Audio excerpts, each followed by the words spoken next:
सुनहरी परिंदा। पुराने वक्तों की बात है। हवेलीपुर गांव से थोड़ा आगे एक वीरान जंगल था। इस जंगल के बीचों बीच एक बहुत पुराना और घना दरख्त था। इस दरख्त की एक शाख पर एक सुनहरी परिंदा रहता था। सुनहरी परिंदा बहुत ही खूबसूरत और प्यारा था और इसने दरख्त की शाख पर अपना घर भी बनाया हुआ था। वो बहुत मज़े वाली और सुकूनदार ज़िंदगी गुजार रहा था। मगर एक दिन अचानक से बहुत बड़ा तूफान आता है जिससे सुनहरी परिंदे का घर टूट जाता है। सुनहरी परिंदा ये सब देखकर बहुत परेशान हो जाता है। अब क्या होगा? मैंने इतनी मुश्किल से अपना घर बनाया था, तब मेरी दोस्तों ने मेरी मदद की थी। अब मेरी मदद कौन करेगा? अब तो मेरे दोस्त भी इधर नहीं है, मैं अकेला रहता हूँ इस जंगल में। ऐ ऊपर वाले मेरी मदद करो, मैं क्या करूँ? जब सुनहरी परिंदा रो रहा होता है तो उसे अचानक एक आवाज़ सुनाई देती है। सुनो सुनो, रो मत, तुम्हें क्या हुआ है? क्यों रो रहे हो तुम कौन हो? तो वो सुनहरी परिंदे से कहता है कि मैं जादुई परिंदा हूँ, और ये बताओ कि तुम क्यों परेशान हो?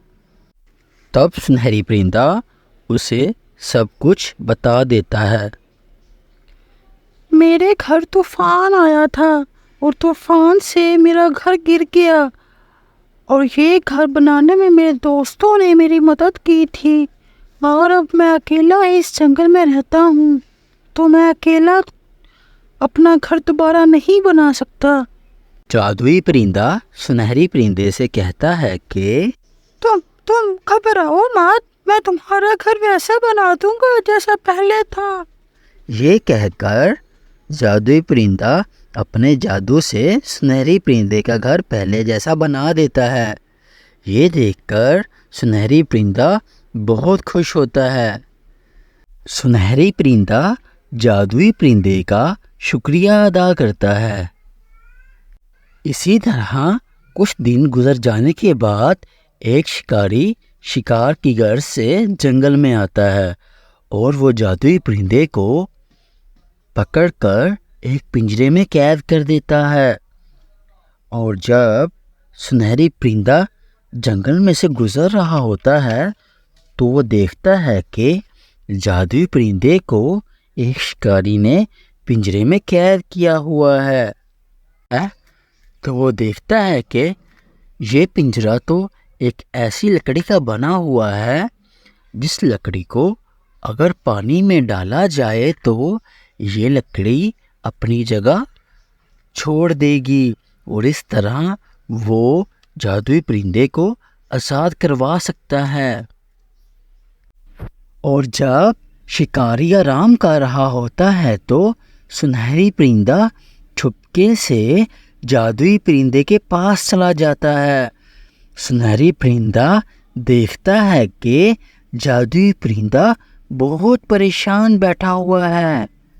सुनहरी परिंदा जादुई परिंदे से कहता है कि तुम घबराओ मत और फिक्र मत करो, मैं किसी न किसी तरीके से तुम्हें इस पिंजरे से लाजमी आजाद करवाऊंगा, ये मैं तुमसे वादा करता हूँ। तब जादुई परिंदा सुनहरी परिंदे से कहता है कि ऐसा क्या करोगे तुम जिससे तुम मुझे उस शिकारी से बचा सको?